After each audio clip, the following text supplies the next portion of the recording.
के मुताबिक जारी है। हजरत इब्राहिम बहुत बड़े मेहमान नवाज थे, बहुत बड़े। आप जब मिस्र में कयाम था तो बड़े बड़े लंबे चौड़े लंगर पकते थे, लोग आया जाया करते थे, बड़ा तफसील के साथ खाना होता था। मेहमान नवाजी आपकी खास सिफत मुबारका है। हमारे यहाँ भी मेहमान नवाजी होती है अमीरों की, बल्कि अब तो मेहमान नवाजी इस तरह की है कि कल तेरी मेरे पास दावत है और परसों मेरी तेरे पास है। वही अमीरों में वो चक्कर रहता है, पार्टियां दोस्त एक दूसरे को डालते हैं, तेरी तरफ पार्टी तेरी तरफ। और इसी अंदाज में अब ये ईद आएगी ना, टिक्का पार्टियां होंगी जगह जगह। और लोग सवाल पूछने लगे अभी से, कहते हैं कुर्बानी का कितना गोश्त घर रखना जायज है, कुर्बानी का कितना गोश्त घर रखना जायज है? सारा ही जी। हाँ, इसलिए फ्रीजर ले ले, फ्रिज से नहीं काम चलेगा। सारा ही जायज घर रखना, सारा ही जायज है, रख ले। ओ खुदा के बंदे, कुर्बानी वो बंदा देता है जो सारा साल ही गोश्त खाता है। सही कह रहा हूं? कुर्बानी साहिब निसाब, साहिब इस्तिताअत बंदा देता है ना, तो वो सारा साल ही गोश्त, तो सारा घर में रखना भी जायज है। लेकिन सारा दे देना भी, तो जो आ रही है उस पर क्यों तवज्जो करते हो? जो दूसरा जायज है उस पर क्यों नहीं अमल करते? सारा तकसीम कर दें, बात खत्म हुई। यकीन करें, मुहर्रम में जाके दोस्त टेलीफोन करके सवाल पूछते हैं, कहते हैं साहब सुना है कुर्बानी का गोश्त मुहर्रम में खाना जायज नहीं। मैं कह नहीं, रबीउल अव्वल च भी जायज है, रजब रमजान तक खाओ, कोई बंदा नहीं मना करता। इसलिए कि किसी को देना तो पसंद ही नहीं, या फिर उसमें से जो खास खास चीजें हैं वो अपनी फ्रिज में और बाकी जो है वो दूसरों के लिए। ये क्या तरीका है हमारा? और इसी पे अमल है। अल्लाह तबारक व तआला हमें समझने की तौफीक अता फरमाए। हजरत इब्राहिम बहुत बड़े मेहमान नवाज थे।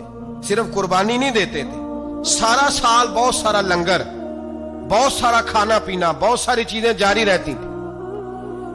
और जितने गरीब लोग थे फलस्तीन के, उनको पता था कि हजरत इब्राहिम अलैहिस्सलाम का लंगर जारी है। फलस्तीन में जब आपका कयाम था, एक दफा ढेरों मेहमान आ गए और खाने को कोई चीज नहीं। हजरत सारा और जनाब हाजरा दोनों उस वक्त मौजूद थी। वो कहने लगी इब्राहिम बहुत सारे मेहमान आ गए तो क्या करें? जनाब सारा कहने लगी किस तरह करके इनकी मेहमान नवाजी करनी। और हालात ये है कि कहत पड़ा हुआ है फलस्तीन में, मिस्र में, दूर दराज इलाकों में। तो हजरत इब्राहिम कहने लगे ये अल्लाह के मेहमान है और हमें रब करीम का बंदा समझ के आ गए, अल्लाह ही बंदोबस्त करेगा। फरमाने लगे मेरा मिस्र में एक दोस्त है, वो कहत के दिनों में गल्ला जमा कर लेता है, मैं उसकी तरफ पैगाम भेजता हूं, मुझे उम्मीद है वहां से गल्ला मिलेगा। 2 3 5 ऊंट वाले गुलाम बुलाए और उनको कहा कि जाओ गल्ला ले आओ मिस्र के दोस्त से। वो लोग कहते हम गल्ला लेने गए, वहां जब पहुंचे तो हजरत इब्राहिम खलीलुल्लाह अलैहिस्सलाम का पैगाम दिया तो आपका वो दोस्त कहने लगा गल्ला तो बेशुमार था, मुझे खबर नहीं थी कि हजरत इब्राहिम का पैगाम आएगा, तो मैं तो सारा तकसीम कर चुका हूं। लोग ले गए, अब तो कोई शय नहीं। अब वो खाली आ गए, पांचों के पांचों ऊंट।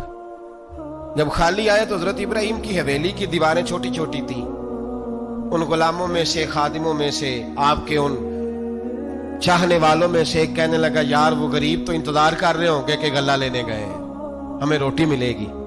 छोटी छोटी दीवारें हैं, वो जब देखेंगे ना खाली आ गए तो उन्हें तकलीफ होगी। इस तरह करो बोरियों में रेत भर लेते हैं, रेत भर के ले जाते हैं, बाद में अंदर रख के उन्हें समझा बहला लेंगे या हजरत इब्राहिम को बताएंगे, वो खुद ही उन लोगों की दिलजोई फरमाएंगे। अब गल्ला की जगह रेत भर के ऊंटों पे रख के लाई गई, लाके बोरियां जब रख दी गई, हजरत इब्राहिम अलैहिस्सलाम दोपहर के वक्त आराम फरमा रहे थे। बीबी सारा उठी, कहती हैं जब मैंने देखा ना कि बोरियां पहुंच गई हैं तो गई, गुलाम को साथ लिया और उसको जब खोला ना तो कहती इतनी हसीन गंदम मैंने पहले कभी देखी नहीं थी, इतना प्यारा दाना मैंने कभी मुलाहिजा ही नहीं किया था। फरमाती हैं जब उसको पीस कर चक्की में रोटियां पकाई तो खुशबू दूर दूर तक फैल गई, आला गिज़ा बनी, बड़े बड़े खाने बीबियों ने मिलके पकाए, चुन दिए गए। हजरत इब्राहिम उठे तो लोग खाना खा रहे हैं, सजदा शुक्र अदा किया और जब सजदे में गए तो वही आने लगी, फिर रोने लगे। जब पलट कर बाहर तशरीफ लाए तो जनाबे सारा कहने लगी इब्राहिम तुम्हारा मिस्री यार बड़ा अच्छा है, उसने इतनी आला गंदम भेजी है कि इतनी तो मैंने प्यारी गंदम कभी देखी नहीं। जनाब इब्राहिम मुस्कुराए, फरमाने लगी सारा ये मिस्री यार ने नहीं भेजी, ये मेरे अरशी यार ने भेजी है।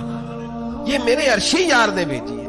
بھائی مہمان نوازی مزاج تھا, ہاتھ لٹا دینا مزاج تھا, دوسروں کی اشک شوئی مزاج تھا. حضرت ابراہیم علیہ السلام کا طریقہ ہے قربانی, حضور نے ان کا طریقہ بیان کیا. اگر سال کے بعد قربانی دینا ان کا طریقہ ہے تو سارا سال غریبوں کو روٹی دینا بھی حضرت ابراہیم کا طریقہ ہے. سارا سال غریب کی نوکری کرنا یہ بھی حضرت ابراہیم کا طریقہ ہے.